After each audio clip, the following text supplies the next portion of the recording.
ஆவண புத்தகம். இஸ்லாமியர்களையும் கிறிஸ்தவர்களையும் அணுகும்போது ரொம்ப கவனமா இருக்கணும் அப்படின்ற மாதிரி அதை எழுதிருக்கிறதா குறிப்பிட்டிருக்கிறதா நாம் தமிழ் கட்சி எதிர்த்தரப்பக்கூடியவங்களா வச்ச குற்றச்சாட்டா இருக்கு.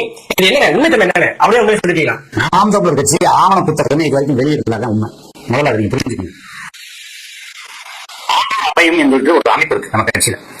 ஒவ்வொரு பாசறைகள் இருப்பது போல ஆண்டோர் அவை என்ற ஒரு பெரிய பேரறிஞர்கள், தமிழ் பெரிய ஆய்வாளர்கள், பெரிய பெரிய அறிஞர்கள் கொண்ட ஒரு அவையம் இருக்கு. அது பேர் ஆண்டோர் அவையம். ஒவ்வொரு மாதமும் ஒரு ஞாயிற்றுக்கிழமை கூடி கட்சியினுடைய அடுத்த கட்டத்தை பத்தி எப்படி எடுத்துட்டு போறது, மொழி குறித்து, இனம் குறித்து, நம்முடைய இலக்கியங்கள் குறித்து எல்லாத்தையுமே கலந்து ஆலோசிப்பாங்க. அண்ணன் இறுதியா பேசுவார்.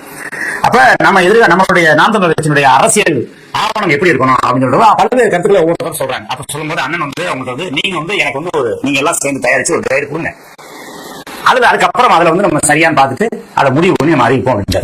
அப்படி இவங்க எல்லாம் சேர்ந்து கொண்டு வந்ததான் நீங்க சொல்ற அந்த ஆவணம். அந்த ஆவணத்தை படித்து பார்க்கும்போது பல்வேறு முரண்கள் அனுமதி இருக்கிறது.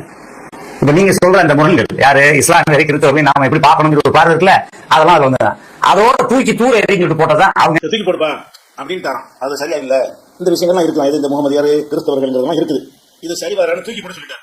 தூக்கி போட சொன்ன பிறகு இந்த ஆண்டோர்களுக்கு மத்தியில மட்டும் கொடுப்பதற்காக வேண்டி ஒரு 100 காப்பியை நாங்க அச்சடிச்சோம், அதுல வெளியே போய்விட்டது அப்படிங்கறது சொல்றாரு. அப்படின்னா இது அனைத்து மக்களுக்கும் வெளியிட முடியாது. வெளியிட்டாங்க முஸ்லீம் சேர மாட்டாங்க. அப்ப முக்கியமான அவங்க செலக்ட் பண்ணக்கூடிய கிறிஸ்தவர்களாக முஸ்லீமாக இல்லாத முஸ்லீம் எதிர்ப்புல உள்ள இந்த ஆண்டோர்களுக்கு கொடுப்பதற்கு நடத்தி வச்சிருக்காங்க. அது எப்படி வெளியேறிவிட்டது என்று வாக்குமூலம் தருகிறார். அது சீமான் என்ன செஞ்சாரா தூக்கி போட்டுங்கப்பான்னு சொல்லிட்டாரு அப்படிங்கிறார்.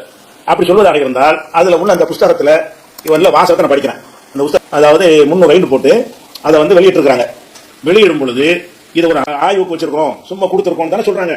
ஆனா இது முன்னுரை இந்த புஸ்தகத்தை நாங்க வெளியிடத்தான் செய்கிறோம், அது பரிசீலனைக்கு விடுறதாக வைக்கல, தூக்கிலாம் எரியல என்ற கருத்துப்பட இந்த முன்னுரை என்று எழுதி அது ஒரு 2 பக்கம்.